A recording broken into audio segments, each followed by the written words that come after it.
Elena had worked at the Ashford mansion for 3 years. She was a maid. She cleaned rooms, served food, and poured wine. The rich guests never looked at her. To them, she was invisible. Tonight was different. The dining room sparkled with crystal chandeliers and expensive dishes. Wealthy people in fancy clothes laughed loudly about their vacations and money. Elena moved quietly between them, refilling glasses. "More bread," Mrs. Vandermeer snapped, pushing an empty basket toward Elena's face. She didn't even look up. "Yes, ma'am," Elena whispered. As she walked toward the kitchen, she heard Mr. Ashford talking. His voice was serious. "Tonight is very important. The Yamamoto family is coming in 30 minutes. This deal could bring $50 million to my company." Elena stopped. Her heart beat faster. Yamamoto. That name meant something to her. "Do we have a translator?" someone asked nervously. "Yes, he should be here soon," Mr. Ashford said, checking his watch. Elena stood near the door, her hands shaking slightly. Something about this felt important. Something she couldn't explain. Then the doorbell rang. But when the door opened, it wasn't the Yamamoto family. It was the translator, and he looked terrible. The translator stumbled inside. His shirt was covered in mud. His glasses were cracked. He looked panicked. "I'm so sorry," he said quickly. "I had a car accident on the highway. My assistant is hurt. I have to go to the hospital. All my documents are still in the crashed car." Mr. Ashford's face turned red. "You can't be serious." "I'm really sorry. I can try to send someone else, but it will take hours. They arrive in 20 minutes. Mr. Ashford shouted. The translator left. The room went silent. Everyone looked worried. Mrs. Ashford grabbed her husband's arm. "Richard, what are we going to do? We can't communicate with them. The Yamamoto family is very traditional. If we can't even speak to them, they'll be offended." "I know," Mr. Ashford snapped. Elena stood frozen. She understood everything they were saying. And she knew something else too. She could help them. But who would listen to a maid? Her grandmother's voice echoed in her mind. "Speak when it matters, Elena. Even if your voice shakes." The doorbell rang again. This time it was the Yamamoto family. Elena's heart pounded as she watched Mr. Ashford walk toward the door. Everything was about to fall apart. The Yamamoto family entered the mansion like royalty. There were 6 of them, 3 generations dressed in beautiful suits. The oldest man had silver hair and kind but sharp eyes. This was Yamamoto-san, the grandfather. Mr. Ashford bowed awkwardly. "Welcome. Please come in. We are so honored." Yamamoto-san spoke in Japanese. His voice was polite and formal. Nobody understood him. Mr. Ashford smiled nervously. Mrs. Ashford pointed at the dining table with big hand gestures, like she was playing charades. One of the younger Yamamoto members whispered something. He looked uncomfortable. Elena watched from the corner. She was holding a water pitcher, and her hands were shaking. She understood every word Yamamoto-san had said. He had asked if they were really going to do business without even trying to speak properly. In his culture, this was very disrespectful. But Mr. Ashford kept smiling, not knowing he was making things worse. Elena took one step forward. Then another. Everyone turned to look at her. Not with curiosity. With annoyance. The maid was in the way. "Excuse me," Elena said quietly. Her voice was so soft she could barely hear herself. "May I speak?" The room went completely silent. Mr. Ashford blinked at her. "Elena, not now." But Elena wasn't looking at him. She turned to Yamamoto-san and spoke in clear, perfect Japanese. "Yamamoto-sama, please forgive this confusion. Our translator was in an accident and could not come. My employer means no disrespect. He is deeply honored by your presence and hopes you will allow us to continue despite this problem." Yamamoto-san's eyes went wide. He answered in Japanese, his voice warmer now. "You speak our language beautifully. Where did you learn this?" "From my grandmother," Elena replied, bowing respectfully. She was from Kyoto. Everyone in the room stared at Elena like they were seeing her for the first time. Mr. Ashford's mouth hung open. "You speak Japanese?" Elena nodded. Her hands were still shaking. Mrs. Vandermeer laughed meanly. "This is ridiculous. She's just a maid. We need a real professional." Yamamoto-san raised his hand. Everyone went quiet. He spoke again in Japanese, and Elena translated out loud. "He says that respect is not about job titles. It's about what's in your heart. He asks if I can stay and help tonight." Mr. Ashford stared at Elena. "Yes," he said slowly. "Yes, please stay." Yamamoto-san smiled and gestured toward the table. Everyone started to sit down. But then he said something that made Elena's face turn pale. She took a breath and translated carefully. "He wants to test my knowledge. He will speak an old Japanese proverb, and I must respond correctly." The room tensed. This was a test. If Elena failed, she would be embarrassed in front of everyone. Yamamoto-san spoke slowly, watching her closely. Elena closed her eyes for a moment. Her grandmother had taught her these proverbs when she was young. Then she opened her eyes and answered in Japanese. She translated for the room. "He said, 'The nail that sticks out gets hammered down.' I responded with, 'The stake that gets hammered becomes the foundation.'" Yamamoto-san's serious face broke into a rare smile.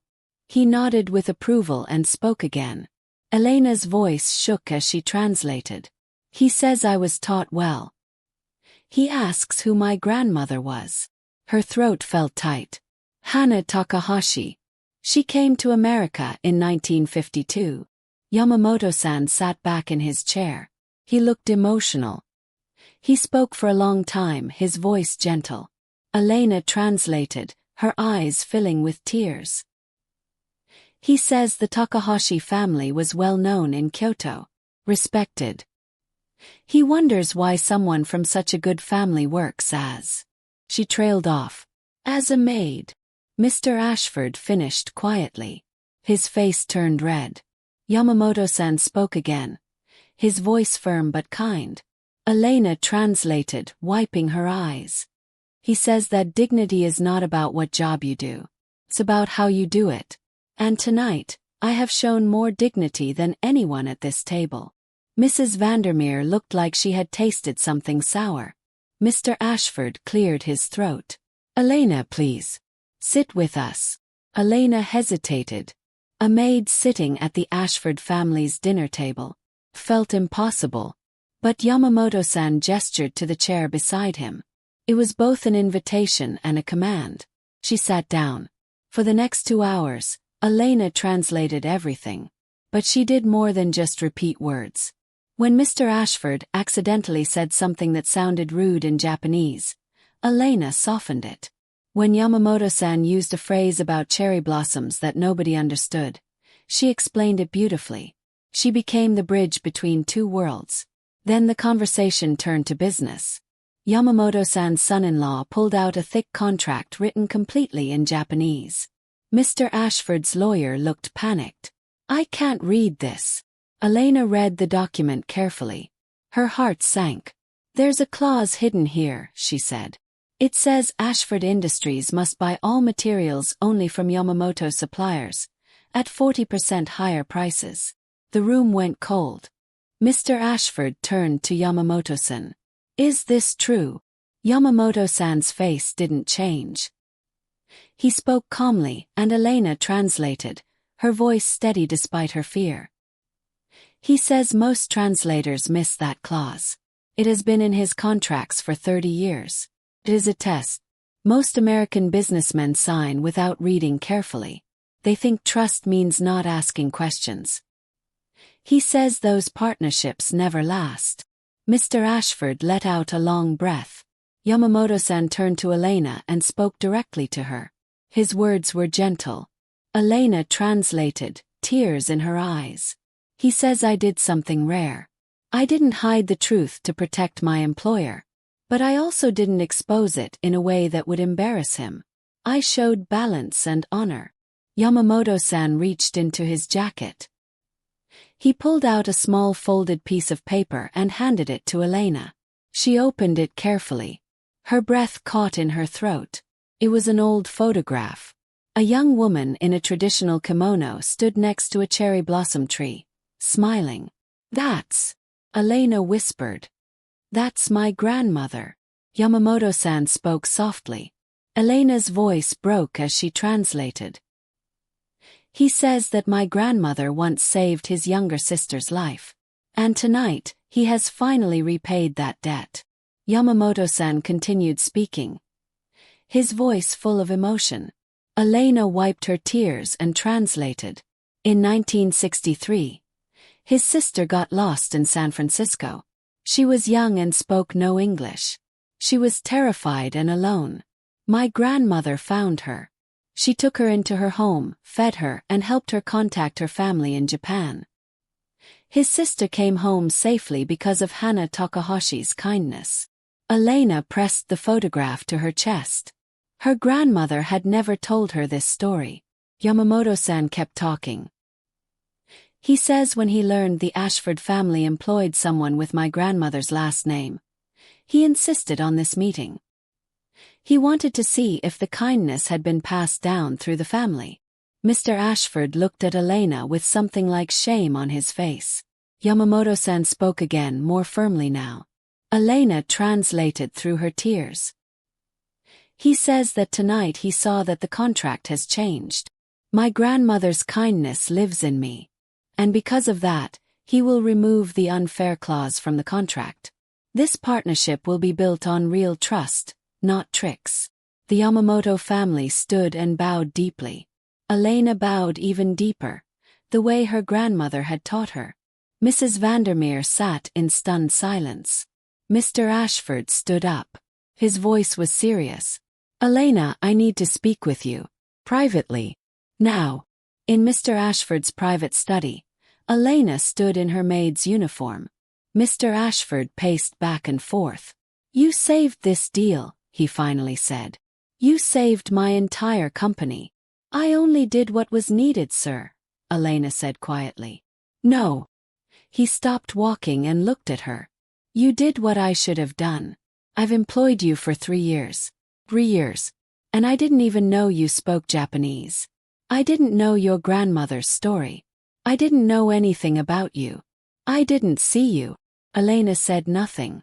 "That changes tonight," he said firmly. "I'm offering you a real position. Full-time cultural liaison. You'll have a salary, benefits, and your own office. You'll work directly with me on all international business deals." Elena's heart raced. This was everything she had dreamed of for years. But she looked him in the eyes and asked quietly, "Why now?" He blinked, confused. "What do you mean? Why do I matter now?" Her voice was calm, but her eyes were fierce. "Because I'm useful to you." Mr. Ashford opened his mouth to answer but couldn't find words. In that silence, Elena made her decision. "I'll accept your offer," Elena said. "But I have conditions." Mr. Ashford raised his eyebrows, surprised. "First, you hire people like me. Immigrants. People you would normally never notice. You give them real opportunities, not just cleaning jobs. You actually see them." He stared at her. "And second," she continued, her voice stronger now, "I want a scholarship fund created in my grandmother's name. For young people studying languages and cultures. Especially those from working-class families who can't afford college." Mr. Ashford was quiet for a long moment. Then slowly he smiled. A real smile. "Done," he said. They shook hands. Not as boss and worker. As equals. Elena left the study with her head held high. But as she stepped into the hallway, Mrs. Vandermeer was waiting there, arms crossed, glaring at her. "You think you're special now," the woman hissed. "You're still just a lucky maid who happened to speak Japanese. You'll embarrass Richard. You don't belong in our world." Elena looked at her calmly. There was no anger in her voice. "No, I was always valuable. You just never bothered to notice." Mrs. Vandermeer's face turned red. "Richard is making a mistake." Elena smiled softly. Your world is smaller than you think, Mrs. Vandermeer. And it's shrinking every day. She walked past her without looking back.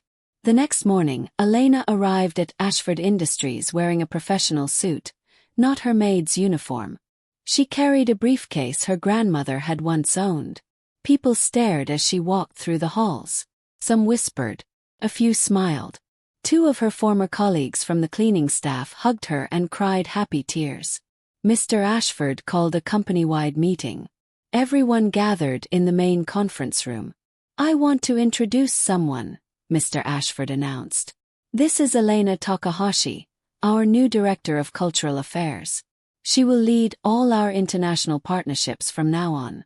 I expect every person in this company to treat her with the respect she has earned. There was applause. Some people clapped loudly. Others clapped slowly, unsure.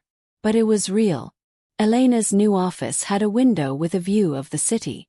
She had a desk, a computer, and a nameplate on the door that read, Elena Takahashi, Director of Cultural Affairs.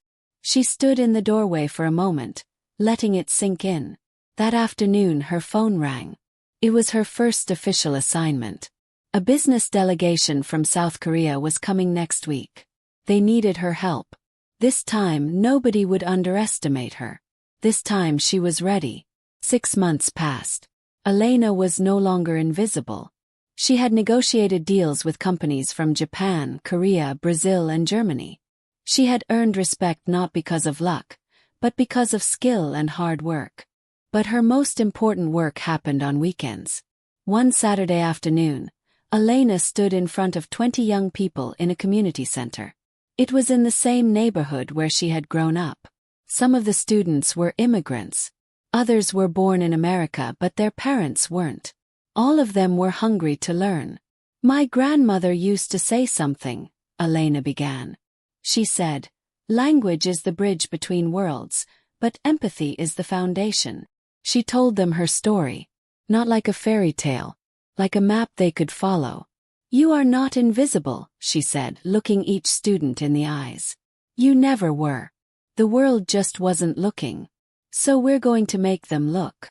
The Hana Takahashi Scholarship Fund had already sent 12 students to college. Elena had made sure of it. One girl in the back raised her hand. She looked nervous. But what if they still don't see us? What if we try and it doesn't matter? Elena smiled. She knew that fear. She had lived it. Elena looked at the girl and answered honestly. Then you speak louder. Not with anger, with excellence. You learn more. You work harder. You become undeniable. She paused and walked closer. But here's the secret nobody tells you. You don't need their permission to matter. You already do. Your worth isn't something a rich person gives you when they finally notice you. It was always there, inside you. The room was completely silent. Everyone was listening. My grandmother cleaned houses for 40 years, Elena continued. She was brilliant. She was kind. She was strong. Most people never knew that. They just saw a cleaning lady. But I knew. And that was enough for her. Elena's voice softened. So yes, be seen. Fight to be seen. But also see others. Because the next invisible person you meet, that's your chance to be the one who notices first. That's your chance to change someone's life. The students stood up and clapped. Some were crying. A few came up to hug her afterward. In the back of the room, a local newspaper reporter had been taking notes. She had heard about Elena's story and wanted to write about it. The article came out 3 days later. Then it spread online. Within a week it had gone viral.